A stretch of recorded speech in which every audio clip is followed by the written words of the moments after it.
வாகைப்பதி வாகைக்குளம்ங்கிற இடத்துல அம்பாசமுத்திரம் தாலுக்குல இருக்கு.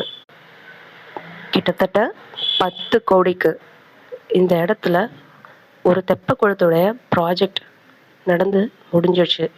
எதுக்காக நமக்கு ஐயா 10 கோடி அளவுக்கு ப்ராஜெக்ட் பண்ணாங்கன்னு கேட்டிங்கன்னா, எந்த விதத்துலையோ எந்த தீர்த்தத்தையோ தேடி நம்ம எவ்வளோ தூரம் போய் கஷ்டப்படக்கூடாது அப்படிங்கிறதுக்காக தான்.